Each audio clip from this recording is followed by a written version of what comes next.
El siguiente programa es una producción original de Libertópolis.com y los comentarios emitidos son responsabilidad exclusiva de sus autores. En consecuencia, son ajenos a 102.1 FM. Estás escuchando Libertópolis, el valor de la verdad. El jueves 24 de junio a las 19 horas tendremos un conversatorio con Chepe Ascoli acerca de no herede problemas, herede una buena empresa. Este es un beneficio exclusivo para todos los miembros Liberhéroes Plus y Liberhéroes VIP de la Liga de los Liberhéroes. Todavía tienes tiempo para unirte a la Liga de los Liberhéroes y participar en la conversación. Solo debes ingresar a nuestro sitio www.libertopolis.com, pulsar el banner Únete a la Liga de los Liberhéroes y suscríbete. Libertópolis, el valor de la verdad.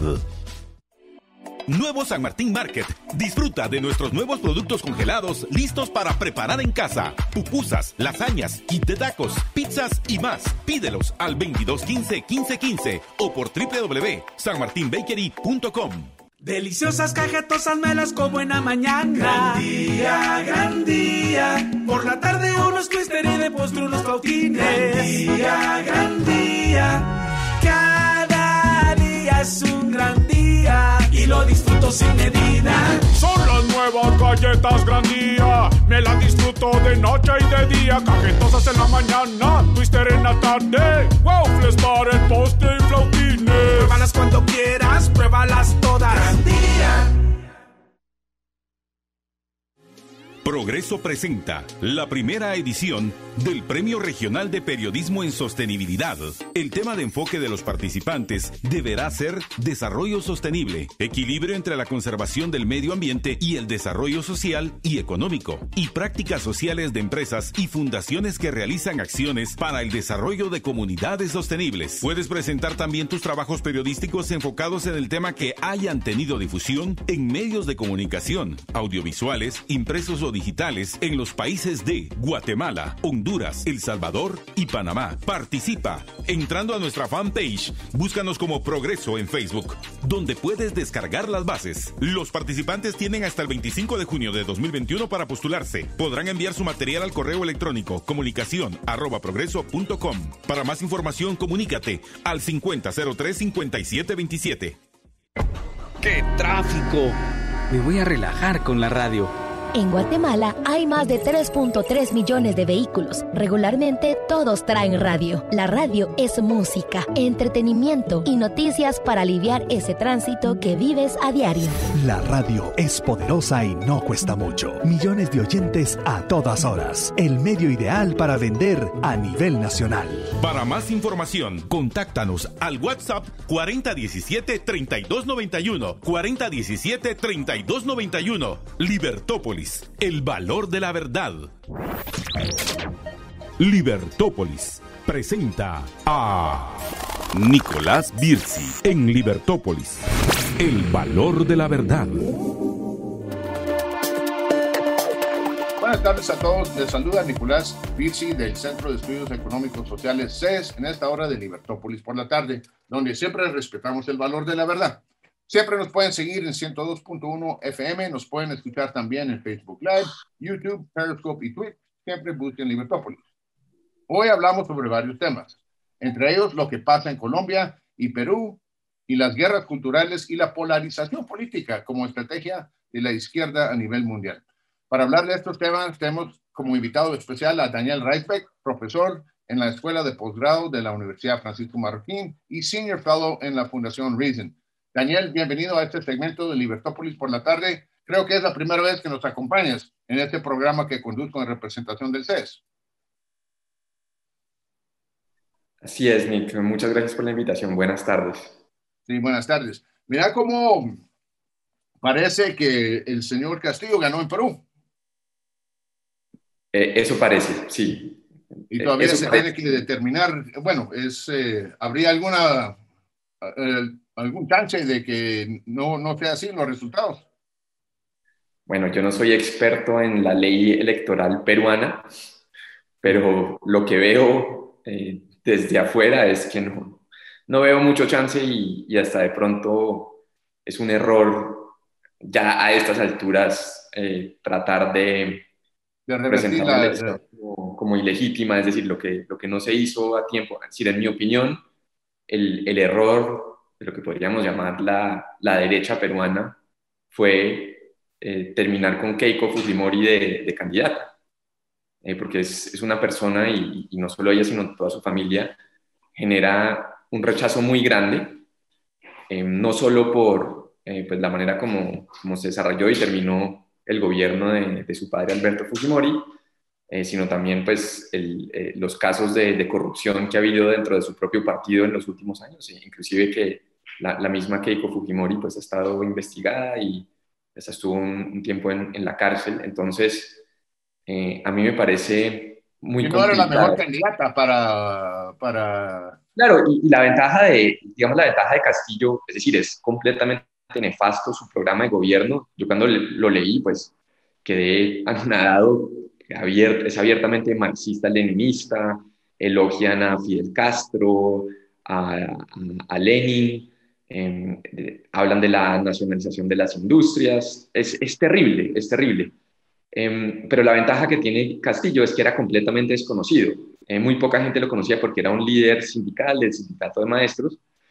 Y en el ambiente de la política peruana, como en otros países, incluyendo Colombia, el tema de la corrupción se ha vuelto tan importante que cualquier persona es decir, yo no creo que Castillo haya estado exento de actos corruptos porque simplemente lo es por naturaleza, sino simplemente porque no ha formado parte de ningún gobierno, casi que no ha tenido ningún cargo público, entonces por lo tanto llegó a la elección limpio por ser desconocido. Y creo que para mucha gente, como el tema de la corrupción ha sido tan importante, pues eso fue determinante también. Sí, simplemente no es que sea un santo, pero es un outsider, entonces simplemente no tiene esa experiencia en el gobierno como para haber sido parte de la corrupción. Así es, exactamente. Entonces, y por eso digo, y si uno lo mira, en este caso me arriesgo a criticar o lanzar un poco de fuego amigo, pero yo estaba pensando hace unos días, imagínense si uno es un peruano campesino en el campo y ahora llega alguien como Mario Vargas Llosa y le dice que hay que votar por Keiko Fujimori. Y uno recuerda toda la oposición que le hizo Vargas Llosa a Alberto Fujimori. Y no solo eso, sino que en las últimas elecciones, inclusive hay que recordar que Mario Vargas Llosa salió a apoyar hace unos años a Ollanta Humala, que era un candidato de izquierda, en contra de Keiko Fujimori. Y hace 4 años también apoyaron a Kuczynski, que terminó también involucrado en el escándalo de Odebrecht y lo tumbaron por eso. Entonces, y mientras tanto todo el tiempo estaban asegurando que la familia Fujimori era una organización criminal.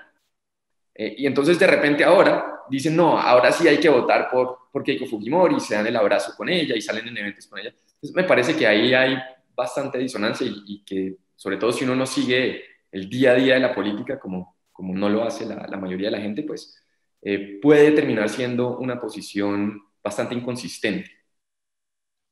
Bueno, pero eso también habla del miedo que infunda la presencia política de un Pedro Castillo. ¿Qué tanto daño podrá hacer? Bueno, si un país con buenas instituciones se aguanta a un mal presidente.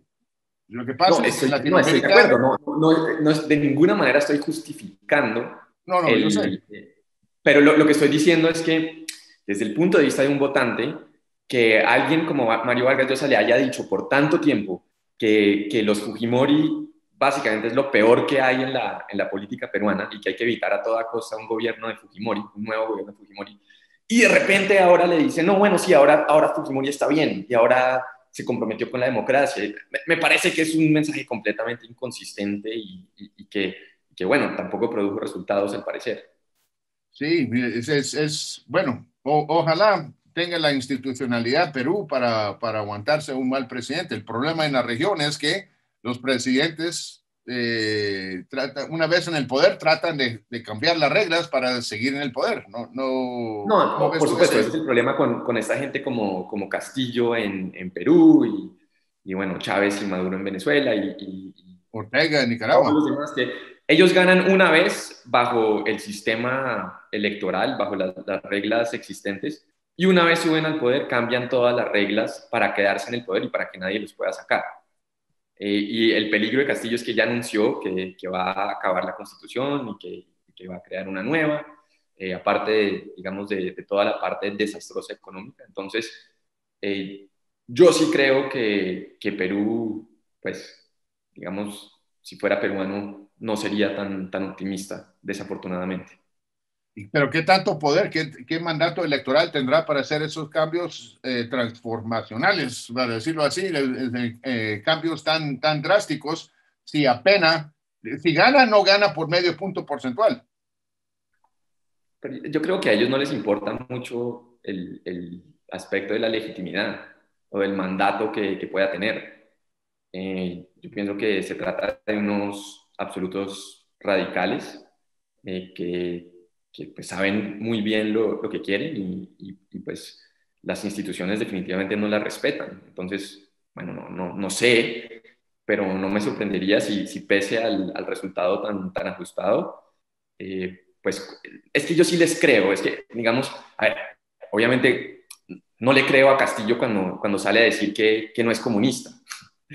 Pero yo sí creo las amenazas. Entonces, cuando dicen que quieren cambiar la Constitución, cuando dicen que quieren nacionalizar industrias, yo sí les creo que esas son las intenciones reales. Y no me sorprendería si hacen todo lo posible por llevarlas a cabo. Sí, eso es lo lamentable, se ve en todas partes de la región, no solo Venezuela, Perú, pero también lo trató de hacer Evo Morales, Ortega. Así es. Y bueno, también pasa en Estados Unidos. El margen de control político en Estados Unidos es pequeñísimo. Sí, están tratando de cambiar la composición de la Corte Suprema y cambios radicales cuando el Senado está perfectamente dividido y creo que tienen una ventaja de 4 congresistas en la Cámara Baja, los demócratas. Entonces, cuando Estados Unidos trata de sermonear a otros países latinoamericanos sobre la corrupción y la institucionalidad, yo veo que no tienen mucha autoridad moral. ¿Qué piensas tú? A mí me parece que este intento de cambiar la composición de la Corte Suprema en Estados Unidos es peligrosísimo. Y la verdad es un poco difícil de creer precisamente por las razones que mencionas, que desde la región, desde Latinoamérica, viendo Estados Unidos, uno pues siempre confía en la fortaleza de las instituciones y que por más diferencias que haya entre los partidos republicanos y demócratas, pues por lo menos se respeten unas reglas básicas de juego. Y acá estamos viendo, en este ejemplo muy claramente, pues que es el todo por el todo. No importan esas reglas con tal de si la Corte Suprema resulta ser una piedra en el zapato, por la manera como está compuesta hoy en día, entonces hay que usar cualquier método para cambiarla de una manera que pueda satisfacer al otro partido. Y bueno, espero que no suceda. Eso es lo peligroso, porque así es como te pierden las repúblicas, ¿no? Por supuesto. Entonces, pues espero que no suceda, espero que esa resiliencia de la Constitución estadounidense se mantenga, pero tampoco sé qué va a pasar. Sí, no, nadie sabe, pero hasta están presionando para que se jubile el magistrado de la Corte Suprema, Stephen Breyer, con la intención de que lo pueda reemplazar Joe Biden en este poco tiempo que tiene, para no cometer el error que perciben los demócratas con Ruth Bader Ginsburg.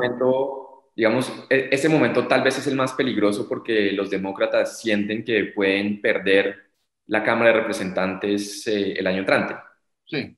Por lo menos está la posibilidad, entonces van a hacer todo lo posible por imponer su agenda, lo cual, es decir, está bien, en mi opinión, siempre y cuando se haga dentro de las instituciones, pero ya llegar a propuestas como las que se han hecho de personas con jerarquía en el Partido Demócrata de cambiar la composición de la Corte Suprema, No, y el Senado también, quieren expandir, quieren crear 2 estados más, Puerto Rico y hacerla... Bueno, mira que lo de Puerto Rico es interesante porque, bueno, yo de hecho escribí hace como un mes una columna al respecto en Reason, y es interesante porque hoy en día hay más puertorriqueños que viven en Estados Unidos, en el mainland como tal, que en la isla, y sobre todo los que se han ido en los últimos 10 años, ya no es como el éxodo que hubo a mitad del siglo XX cuando se iban sobre todo a Nueva York, los New Yorkers,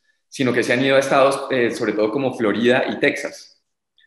Y entonces, hablando con liberales puertorriqueños, me hicieron caer en cuenta que hay muchos puertorriqueños, por ejemplo, en la Florida, que se están preguntando por qué en la Florida los niños puertorriqueños sí pueden ir al colegio, a la escuela, y en la isla, los primos en Puerto Rico, los sobrinos, aún no pueden ir, o por lo menos es el caso el mes pasado, porque estaban cerrados los colegios por el asunto de la pandemia.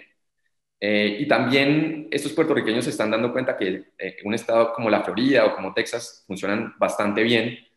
Otro ejemplo es este tema de los contratos laborales. Entonces, en Florida está lo que se llama at-will contracts, que básicamente son contratos donde el empleador pues, lo puede acabar en cualquier momento. Mientras que Puerto Rico, la isla como tal, tiene esta protección laboral muy latinoamericana. Y por eso también, pues, en parte, por eso es que el desempleo es tan alto. Entonces, es curioso como hay un sociólogo que llamó a esta gente, porque muchos viven en el centro de la Florida, en esa parte de Orlando. Entonces, los ha llamado los Disney-ricans. Entonces, es interesante si algún día ellos regresan a la isla y de alguna manera, pues, importan esta mentalidad. Entonces, de pronto, Puerto Rico, inclusive si se vuelve un estado, no es garantizado de que sea un estado azul. Eso es lo que te quería preguntar. Los demócratas lo proponen porque creen que cualquier hispano tiene que ser demócrata. Claro, pero ya se están dando cuenta que no. Ya se están dando cuenta que no. Ni siquiera el gobernador de la isla es de izquierda, si no estoy mal. Bueno, ahora no estoy tan seguro, pero pues hace unos años estuvo Luis Fortuño, que pues, definitivamente no era de izquierda. Entonces... es caso muy distinto a lo del... Pero lo que mencionas, solo para terminar eso, lo que mencionas de Puerto Rico es interesante porque es lo mismo que está pasando. Los demócratas también, o digamos, ciertas élites demócratas están preocupadas porque se han dado cuenta que los latinos no son tan de izquierda como ellos suponen y que no les gusta cosas como, por ejemplo, el uso de la palabra Latinx, para referirse a los latinos, a los hispanos, que es una invención académica de woke o políticamente correcto. De progres blancos. Claro. Y pues, entonces, eso se vio, digamos, en la votación que obtuvo Trump en el sur de la Florida, que obtuvo en ciertos condados en Texas, al lado de la frontera con México, donde, pues, el cambio desde el 2016 al 2020 hacia Trump y los republicanos fue muy marcado, y entonces están muy preocupados porque hasta ahora se están dando cuenta que, digamos, ese mensaje de corrección política y, digamos, también de radicalismo económico no funciona muy bien con los latinos, y eso es muy interesante porque los latinos ya están determinando las elecciones y van a determinar el futuro político en Estados Unidos. Sí, van a ser la minoría más grande en Estados Unidos. Creo que ya desplazaron, en términos demográficos, ya desplazaron a la población afroamericana. Así es. Y incluso Donald Trump, aunque no ganó el voto latino, sí subió muchísimo su participación, y eso siendo Donald Trump, con toda la cobertura negativa que tenía de racista, antilatino y todo lo demás, si él pudo penetrar el voto latino, lo haría un mejor candidato republicano. ¿Sí? De repente el gobernador de Florida, Ron DeSantis, u otro. Daniel, muchas gracias. Vamos a ir a corte y después vamos a regresar para el segundo segmento. Perfecto, muchas gracias. Vamos a corte, por favor.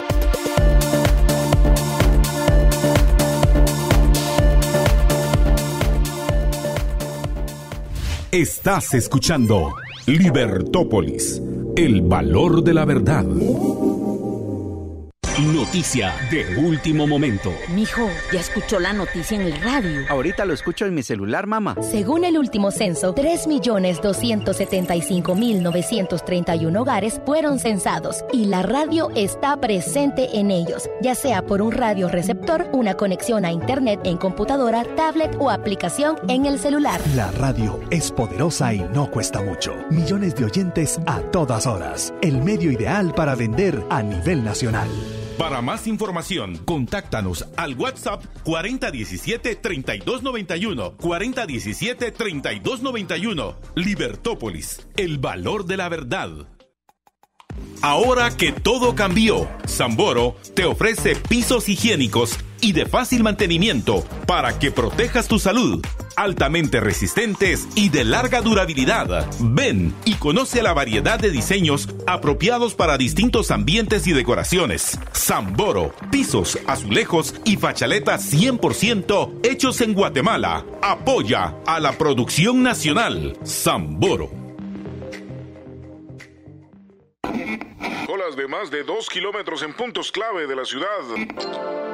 No lo extraño, no lo extraño. Quedémonos con lo bueno y disfrutemos las ventajas de vivir siempre conectados con la red más grande de Guatemala, la red de los guatemaltecos. Tigo. En la red más grande, la red de los guatemaltecos, compartimos nuestras mejores experiencias para estar siempre conectados. Tigo. El jueves 24 de junio a las 19 horas tendremos un conversatorio con Chepe Ascoli acerca de no herede problemas, herede una buena empresa. Este es un beneficio exclusivo para todos los miembros Liberhéroes Plus y Liberhéroes VIP de la Liga de los Liberhéroes. Todavía tienes tiempo para unirte a la Liga de los Liberhéroes y participar en la conversación. Solo debes ingresar a nuestro sitio www.libertopolis.com, pulsar el banner Únete a la Liga de los Liberhéroes y suscríbete. Libertópolis, el valor de la verdad. Sigue en sintonía de Libertópolis, el valor de la verdad.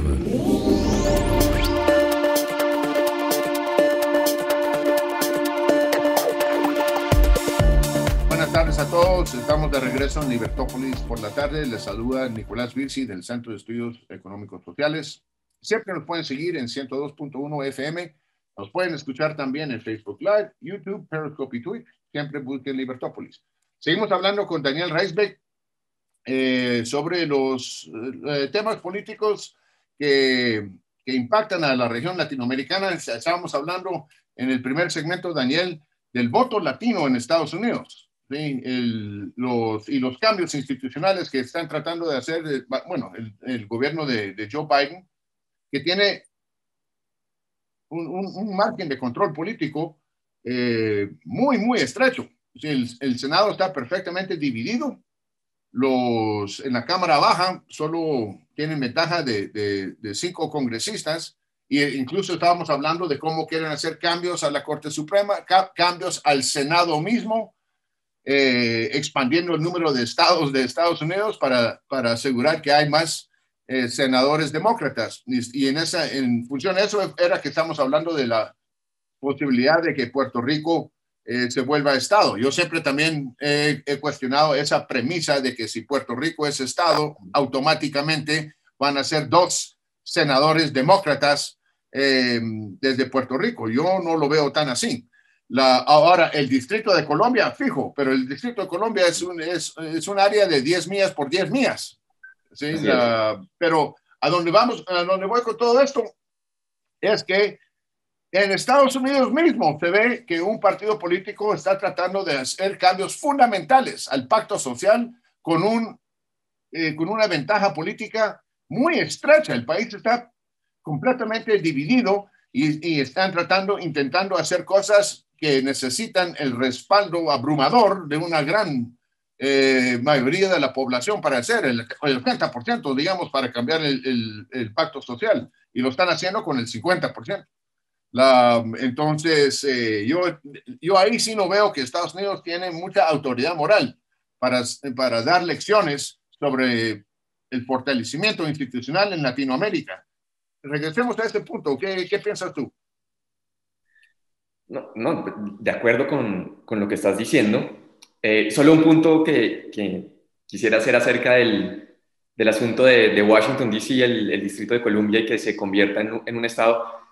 Hace poco me enteré que hay una propuesta alternativa que me parece que es muchísimo mejor, y es que, porque si todo el argumento a favor de que Washington debería ser un estado es por el hecho de que a los residentes les cobran el impuesto de renta federal y no tienen representación en el Congreso.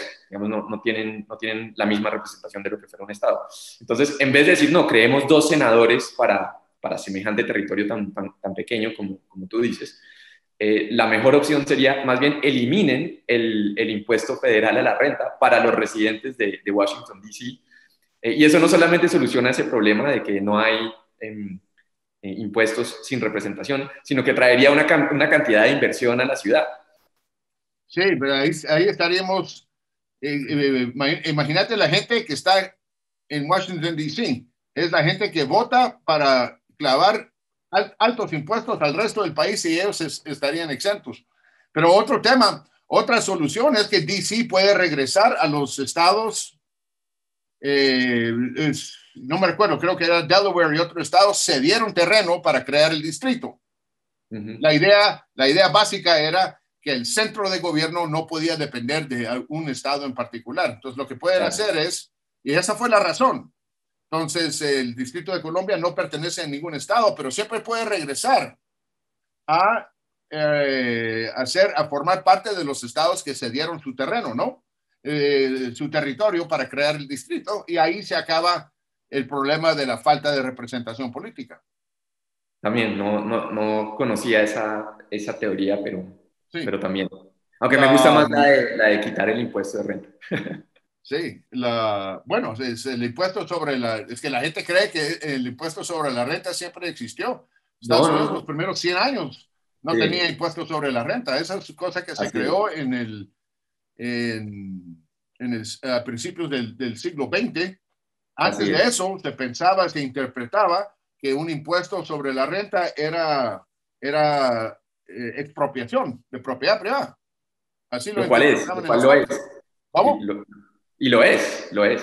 Sí, lo es en todos lados, pero así se interpretaba la Constitución de Estados Unidos en aquel momento, y ahora, yo no sé, porque no cambiaron la Constitución en ese respeto, ahora se interpreta de diferente manera. Bueno, y no solo eso, sino que inclusive se da el debate del impuesto al patrimonio, el wealth tax, que ese ni siquiera tiene que ver con los ingresos, sino simplemente con los activos que tenga la persona o la empresa.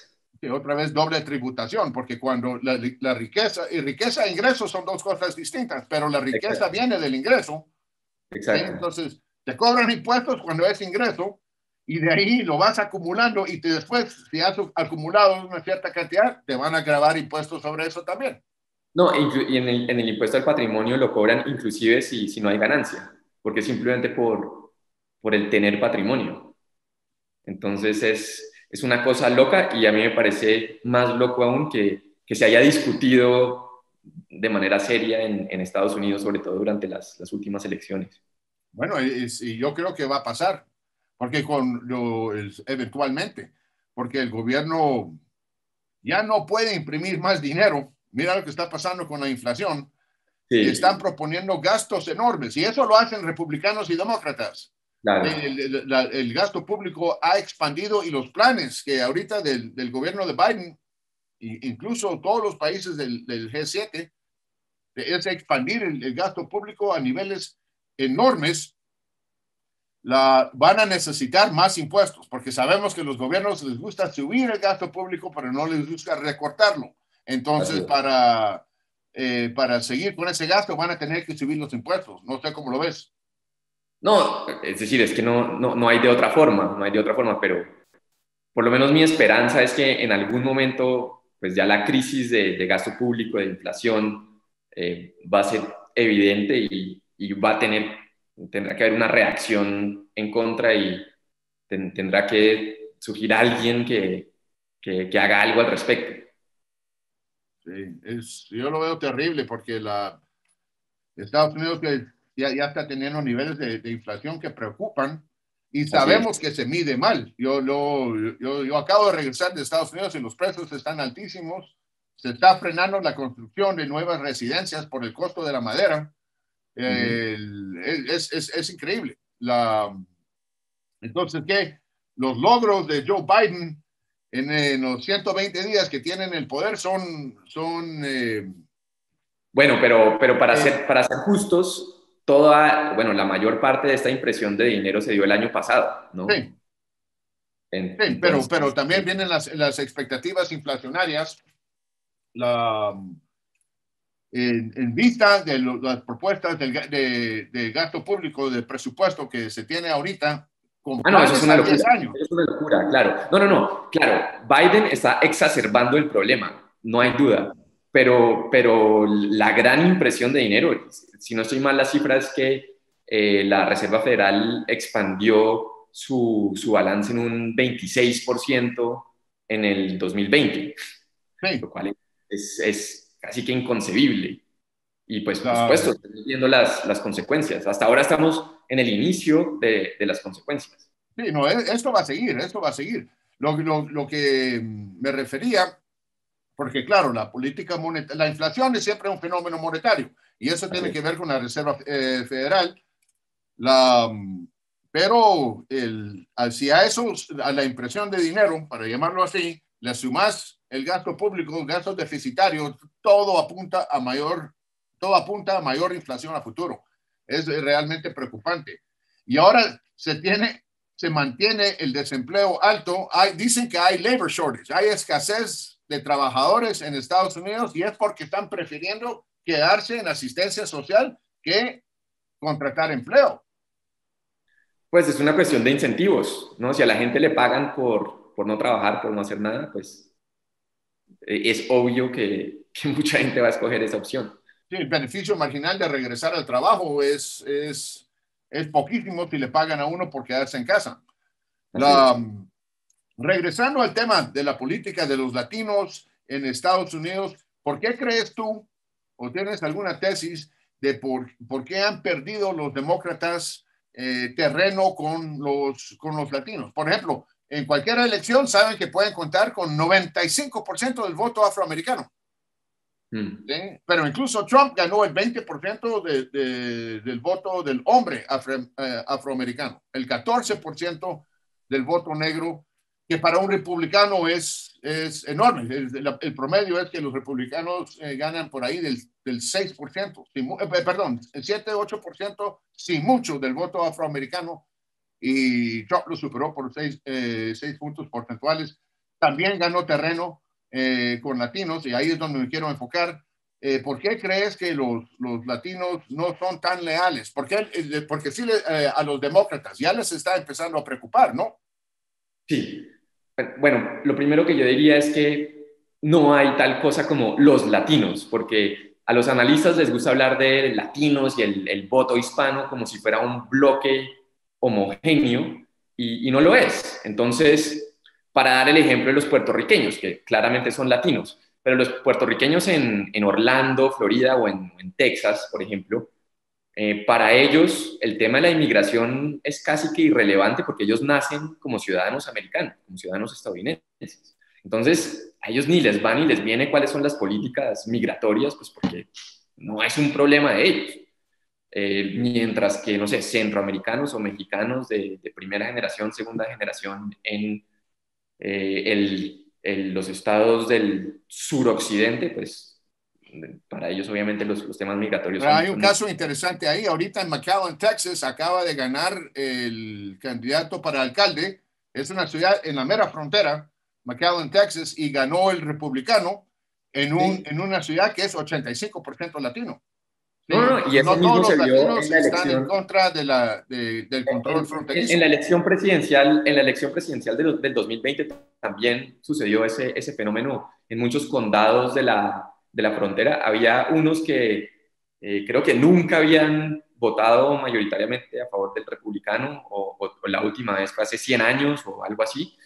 Y entonces esto ya y yo creo que también tiene que ver con el hecho, digamos, de que ahora los demócratas en el tema de inmigración, pues lo que dijo acá en Guatemala la vicepresidente Kamala Harris la semana pasada de que no vengan los inmigrantes, cuando en campaña y anteriormente cuando estaba Trump el discurso era completamente distinto, que era una política inhumana y demás.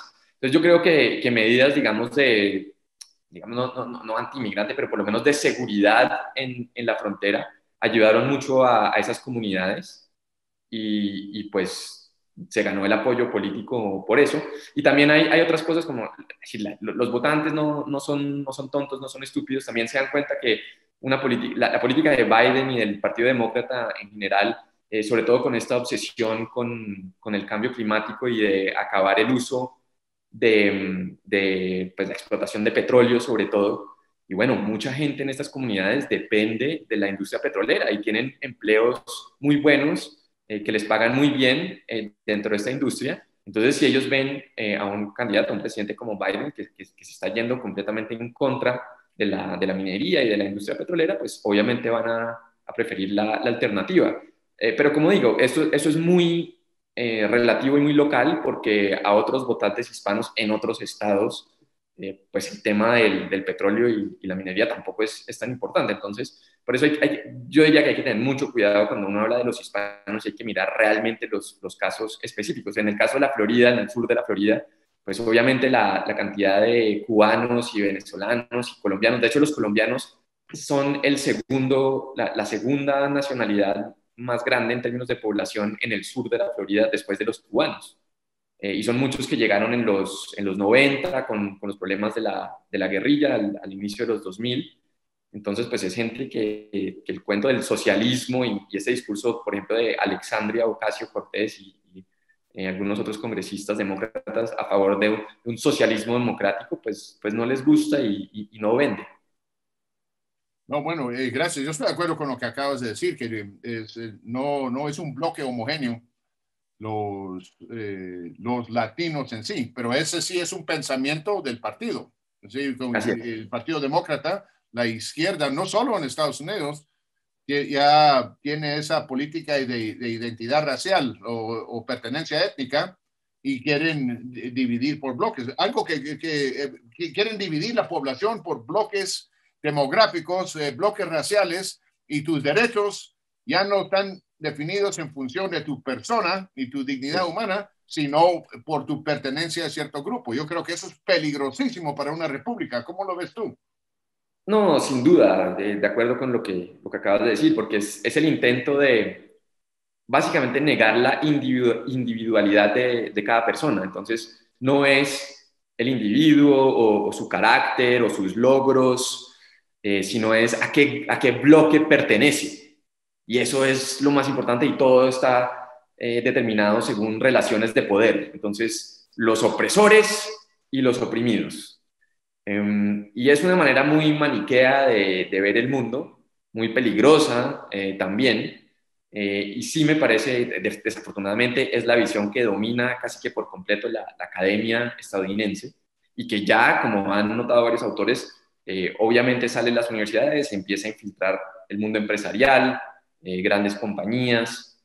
Y viene para la región latinoamericana también, porque ya se ve ese discurso de oprimidos y opresores en Chile, en Perú, en Colombia.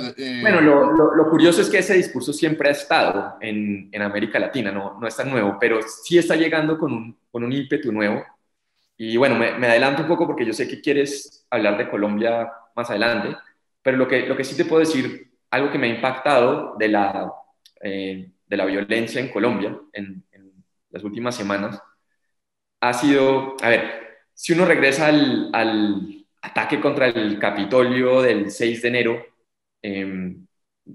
los seguidores de Trump, y bueno, ese lamentable episodio, un periodista de CNN, creo que se llama Jake Tapper, cuando estaba al aire y estaba viendo las imágenes, le dijo a un colega que estaba en Washington, le dijo, yo siento como si estuviera viendo imágenes de Bogotá, es decir, de Bogotá, Colombia.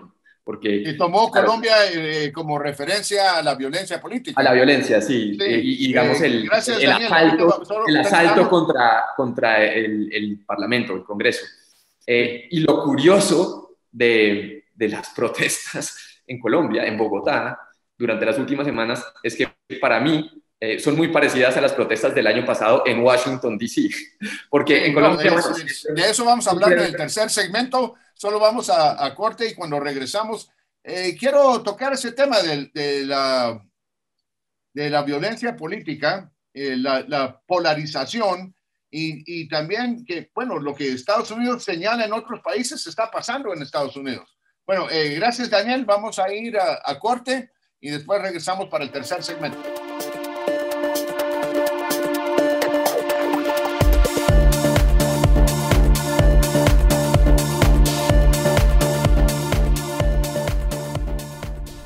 Libertópolis, por la 102.1 FM y todos nuestros medios virtuales. Libertópolis, el valor de la verdad. En casa y no sabes qué cocinar, Nuevo San Martín Market con productos congelados listos para preparar en casa. Pupusas, lasañas, kit de tacos, pizzas y más. Pídelos al 2215-1515 o por www.sanmartinbakery.com. Gracias, papá. En Intelaf celebramos a aquellos hombres que llamamos papá, aquellos que nos inspiran, enseñan, a quienes son compañía, buen ejemplo. En Intelaf celebramos la presencia de un padre, de un compañero, aquellos que están allí para nosotros en las buenas y no tan buenas, a quienes son buenos amigos y guías. Les llamamos papá. Y por eso lo celebramos con tecnología de Intelaf. Progreso presenta la primera edición del Premio Regional de Periodismo en Sostenibilidad. El tema de enfoque de los participantes deberá ser desarrollo sostenible, equilibrio entre la conservación del medio ambiente y el desarrollo social y económico, y prácticas sociales de empresas y fundaciones que realizan acciones para el desarrollo de comunidades sostenibles. Puedes presentar también tus trabajos periodísticos enfocados en el tema que hayan tenido difusión en medios de comunicación, audiovisuales, impresos o digitales en los países de Guatemala, Honduras, El Salvador y Panamá. Participa entrando a nuestra fanpage. Búscanos como Progreso en Facebook, donde puedes descargar las bases. Los participantes tienen hasta el 25 de junio de 2021 para postularse. Podrán enviar su material al correo electrónico comunicacion@progreso.com. Para más información, comunícate al 5003-5727. Bueno, voy a poner las noticias. Pero de ahí me pones mi música, papi. Según el último censo, Guatemala es el país de los jóvenes y adultos, con 61% de participación. Por eso la radio tiene noticias y música para todas las edades, con contenido actual. La radio es poderosa y no cuesta mucho. Millones de oyentes a todas horas. El medio ideal para vender a nivel nacional. Para más información, contáctanos al WhatsApp 4017-3291, 4017-3291. Libertópolis, el valor de la verdad. Sigue en sintonía de Libertópolis, el valor de la verdad.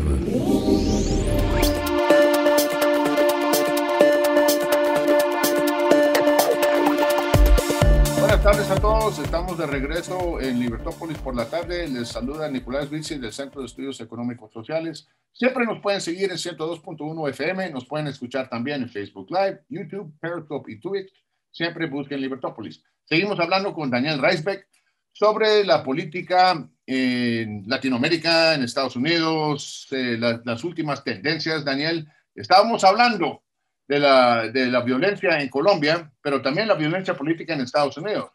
Sí, si pudieras continuar con lo que estamos hablando en el segundo segmento, que Jake Tapper de CNN hizo referencia, viendo la toma del Capitolio el 6 de enero en Estados Unidos, hizo referencia. Yo también me recuerdo, siento que estoy viendo imágenes de Bogotá, como si en Colombia fuera la referencia en violencia política.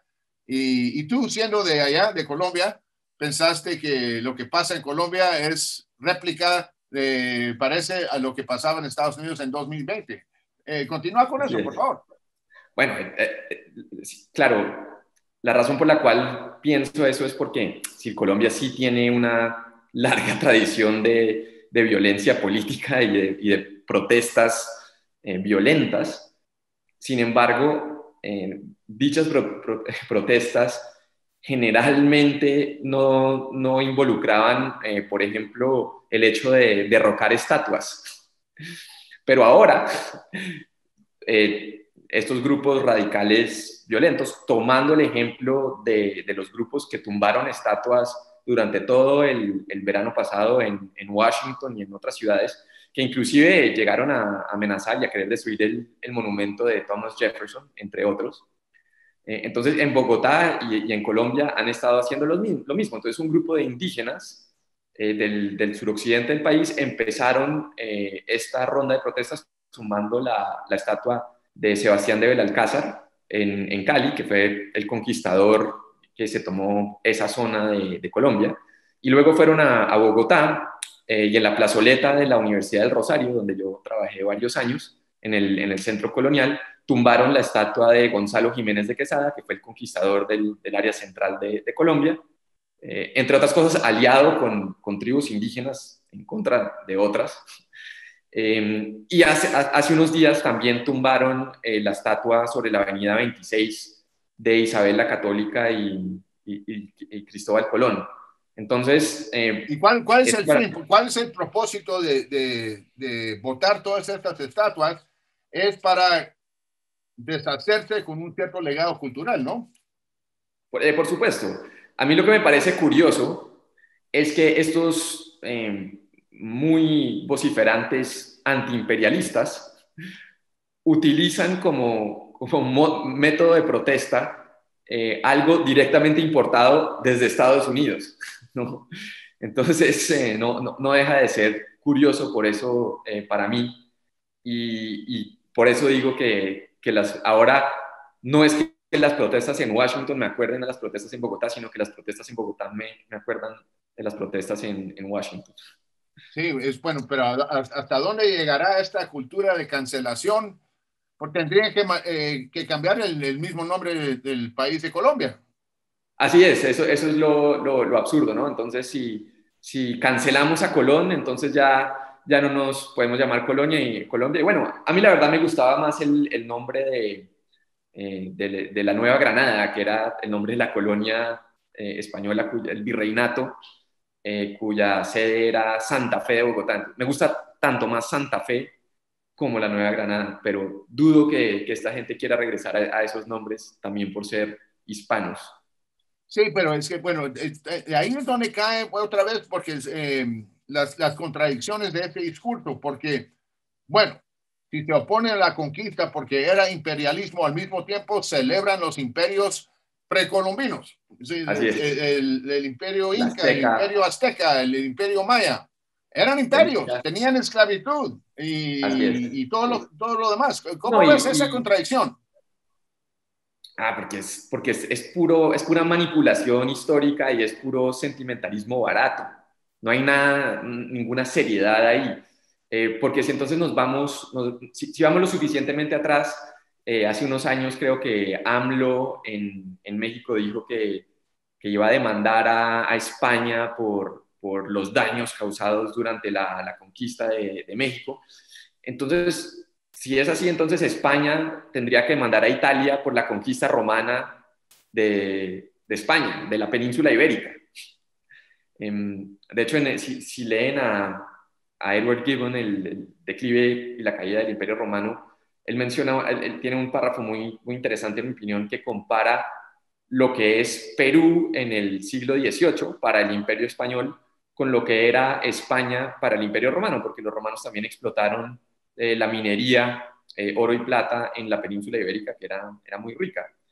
Entonces, si uno va lo suficientemente atrás, pues siempre ha habido esos imperios, esta explotación, y de hecho lo positivo de los últimos 2 siglos tal vez es el desarrollo de un sistema que se basa más en el intercambio libre y no en la explotación a la fuerza para sacar provecho económico de suma cero, y no en un sistema donde es importante lo que mencionas, porque en los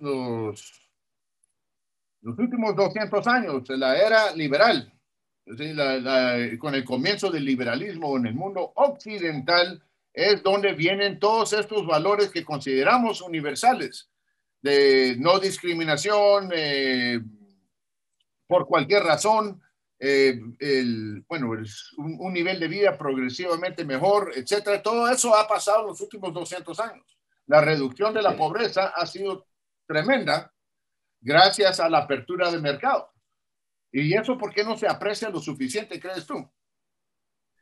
Sí, eso podríamos hablar horas al respecto, pero yo diría que una razón fundamental es que los intelectuales, en términos generales, obviamente no todos, siempre han estado en contra del comercio y siempre han estado en contra de los mercaderes, y se les hace algo tal vez mezquino, algo bajo, sobre todo porque en una sociedad comercial quien está a cargo no son los intelectuales, no son los profesores universitarios o filósofos y tal, sino se crea en medida de que hay una jerarquía, es una jerarquía muy fluida, pero quien acumula riqueza es el que beneficia al mercado, es decir, el que beneficia a las mayorías. Y esto a los intelectuales les parece algo vulgar, algo que no se debe aceptar, porque ellos sienten que ellos y los políticos que ellos entrenan y que salen de sus clases y de sus universidades son los que deberían estar a cargo y los que deberían estar controlando el comercio y a los mercaderes y a los comerciantes.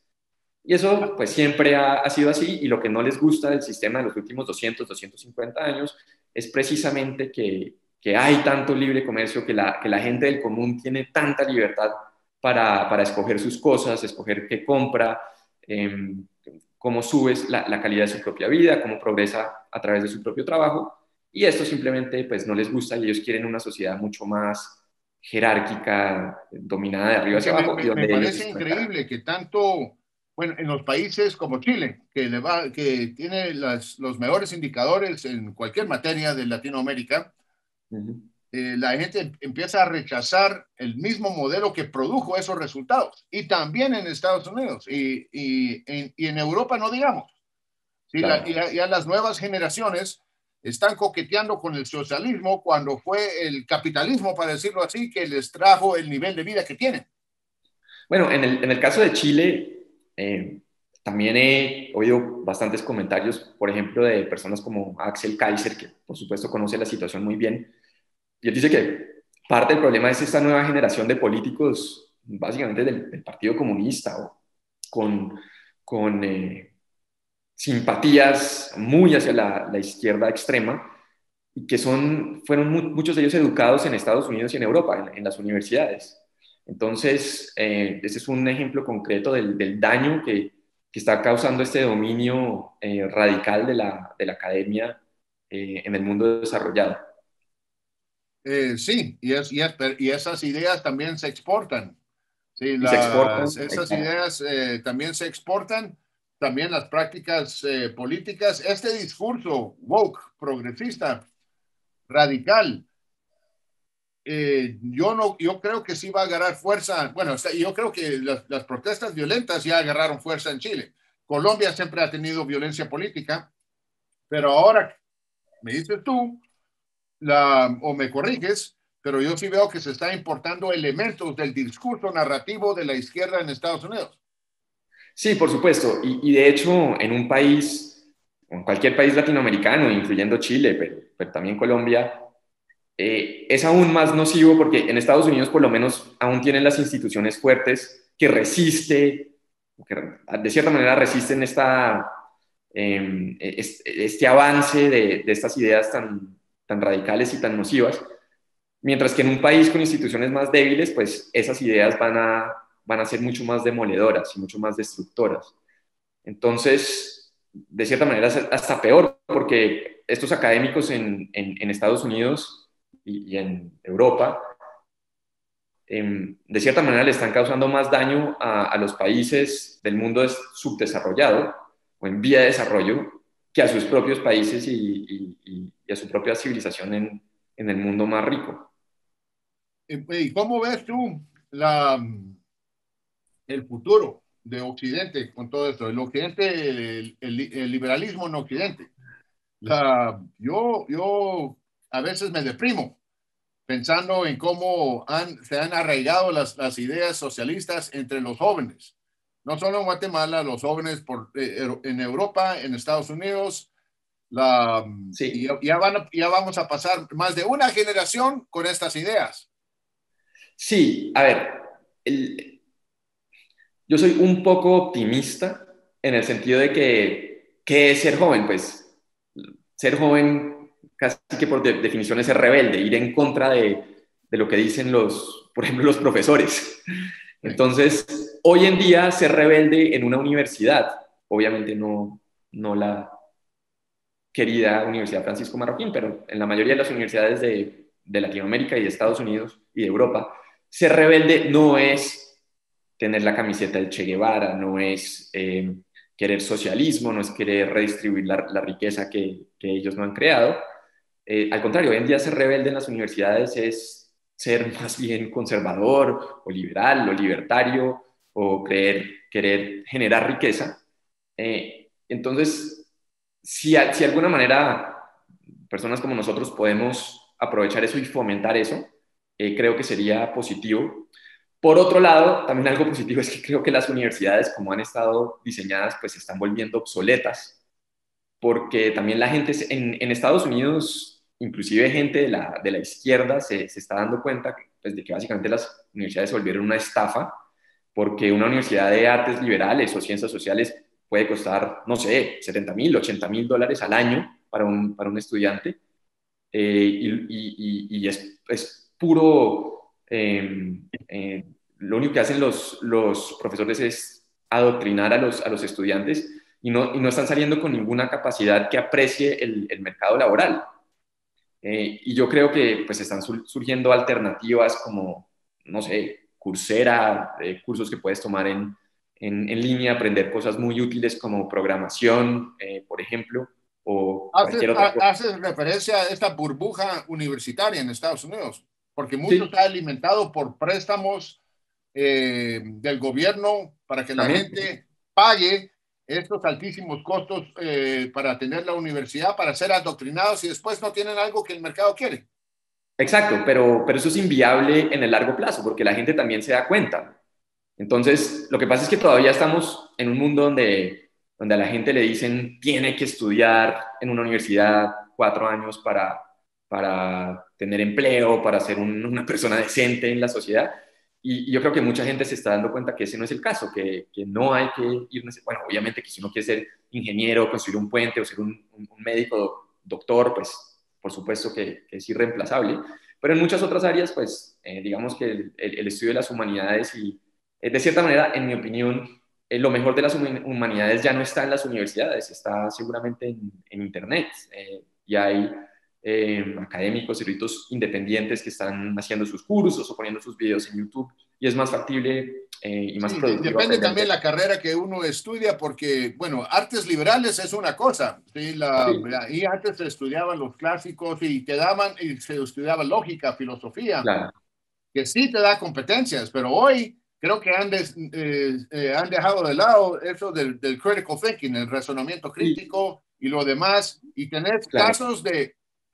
Bueno, yo estudié en la Universidad de California en Berkeley y el departamento se llamaba Chicano Studies, porque antes de Latinx se decían chicanos.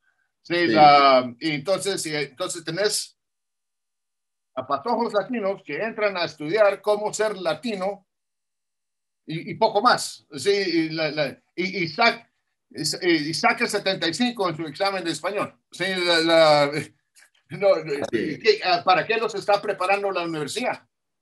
Claro, pero yo creo que la gente se da cuenta de eso y que menos y menos los padres, sobre todo, van a estar dispuestos a pagar toda esa plata por estas carreras completamente inútiles. Entonces, pues, en ese sentido, yo creo que puede haber algo de optimismo en el sentido de que eso yo creo que va a estallar o va a colapsar. Y hay que ver qué estructuras surgen y puede que sea algo mejor. Pero hablando de las humanidades y de lo que sí vale la pena estudiar, quisiera aprovechar para anunciar que en la escuela de posgrado, el próximo trimestre, empieza en julio, yo estaré ofreciendo una clase de introducción al latín para los que les interese y no no se requiere ningún conocimiento previo, sino voy a estar enseñando latín a estudiantes. Excelente. De repente me meto yo. Daniel, se nos acabó el tiempo. Quería agradecer tu presencia en este segmento de Libertópolis por la tarde. Te esperamos en otras ocasiones. Muchas gracias. Bueno, muchas gracias, Nicolás. Un placer, como siempre. Gracias. Lamentablemente se nos fue el tiempo. Amigos, los dejo con mis últimos comentarios. La situación política en todo el mundo occidental es algo que nos debe de preocupar a todos los liberales. Una tendencia muy preocupante es el avance de la democracia ante la república. La democracia también puede llevar a la tiranía de la mayoría, y sin instituciones republicanas fuertes, un dictador siempre puede llegar al poder por la vía democrática. Luego, una vez en el poder, cambian las reglas y se quedan eternamente en el poder. Lo vemos en Rusia con Putin, Hugo Chávez y Maduro, en Venezuela, Ortega en Nicaragua, y vamos que tienen las mismas pretensiones señor Pedro Castillo en Perú. Es sumamente preocupante esta tendencia que se ve en nuestro hemisferio. En futuros programas vamos a seguir hablando sobre la importancia de la república como la mejor forma de gobierno para proteger a la libertad.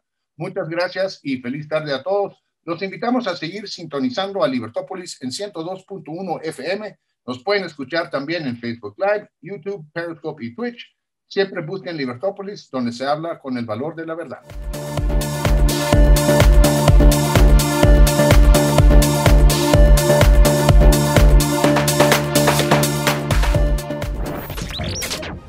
Libertópolis presentó a Nicolás Birsi en Libertópolis, el valor de la verdad. Estás escuchando Libertópolis, el valor de la verdad. Es momento de vivir al máximo siempre, porque siempre es bueno disfrutar las etapas de la vida. Vive con la tranquilidad de tener salud siempre. Un seguro médico con el cual podrás obtener consultas, diagnósticos especializados, laboratorios, hospitalización y farmacia. Solicita tu seguro Salud Siempre al 2411-6663 o en Agencias BI. Con el respaldo de Seguros El Roble y La Paz, Grupo Hospitalario. Celebremos los 40 años de Boquita Señorial y gana muchos premios en efectivo de 1,000 quetzales. Busca tu calcomanía azul de Señorial premiada dentro de los empaques marcados con la promoción Comprando y ganando con Chicharrones Señorial. Para más información de cómo ganar y para reclamar tu premio, busca en Facebook Boquita Señorial Dan Sabor a tu Antojo.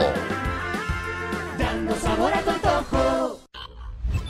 Entérate de lo más importante de Guatemala y el mundo por solo 49 centavos al día, comprando la suscripción anual de SíntesisGlobal.com. Suscríbete ya, SíntesisGlobal.com. Bueno, voy a poner las noticias. Pero de ahí me pones mi música, papi. Según el último censo, Guatemala es el país de los jóvenes y adultos, con 61% de participación. Por eso la radio tiene noticias y música para todas las edades, con contenido actual.